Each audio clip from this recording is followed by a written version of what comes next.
The room echoed with silence. Rows of desks sat eerily still, most now empty, abandoned by parents who no longer trusted the world outside. The teenage boy sat at the back, head lowered, eyes fixed on the dozens of missing child flyers plastered across every bulletin board. Each poster showed a different face-bright smiles, now gone. His fingers trembled as he unfolded a new one just handed to him. This one had been his neighbor, a quiet girl who vanished last night without a sound. The overhead lights buzzed faintly before flickering off for a heartbeat. In that moment of darkness, he saw something flash on the whiteboard, a red handprint, and behind it, 2 glowing yellow eyes staring back at him. When the lights returned, everything was normal again.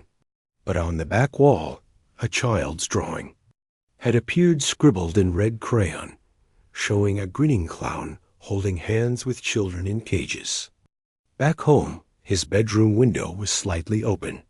A strange chill swept in. On his desk sat his school books, but he couldn't focus. A strange tapping sound pulled his attention to the glass. A single red balloon bobbed against the window pane, tied to a string that disappeared downward. He opened the curtain and froze. The backyard was filled with dozens of balloons rising from the forest beyond, each tied to small objects, shoes, backpacks, stuffed toys. He grabbed his binoculars and looked closer. One balloon had a child's sock still dripping with water. Another had a drawing attached to it, his own house, with a red X over his room. Behind him, the closet door creaked. Slowly, he turned. Darkness. But from inside came the faintest sound, a squeaky laugh, like a toy being crushed under pressure. That night, he returned alone to the edge of the old carnival. But something had changed. It wasn't abandoned anymore. Twinkling lights spun in the dark sky. Rides moved as if operated by unseen hands. And music played a twisted lullaby that once meant joy, now corrupted. A new banner arched over the gate. Tonight only, the final act. His feet sank slightly into the muddy earth as he crossed the threshold. Fog crept between the booths. He stepped into the mirror maze, trying to stay calm. But inside, the reflections were wrong. They didn't match his movements. One raised a hand before he did. Another turned its head when he stayed still.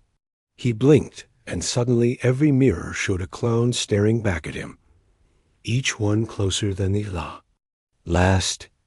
Drawn by faint crying sounds, he entered a red and white striped tent near the back of the carnival. Inside was something he would never forget. Strings hung from the ceiling, dozens of them, each tied to limp, motionless figures. Real children hung like puppets, their eyes glazed, their mouths barely parted. Their fingers twitched weakly as if trying to scream. Some wore clothes he recognized from the missing posters. Suddenly, the lights shifted, and the clown's shadow appeared on the curtain wall behind them. His voice followed soft and slow, like syrup. "Don't worry. They're still part of the show." The curtain pulled back, and the clown emerged with a graceful bow, dressed in velvet, face painted thick, smile stitched into his skin. His eyes were not human. They shimmered with gold dust and cruelty. Last, he ran through the carnival, breath ragged, legs aching. The fog thickened, rides spun wildly behind him. Music warped into static and screams. Then, through the mist, he saw the carousel lit in pale white, spinning slow. At its center stood the clown. It wasn't moving. The teenager stepped onto the carousel platform. The air around him felt colder, heavier. As the ride slowed, the clown turned his head sharply, neck cracking. Then it floated forward, feet never touching the wood, until it stood inches away. No words, just a long stare.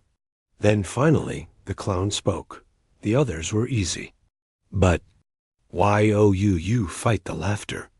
It reached into its pocket and pulled out something, his missing neighbor's bracelet. He clenched his fists. His fear turned into fury. "Let them go," he growled. The clown smiled wider too wide. "Let's see if you're ready for the final laugh."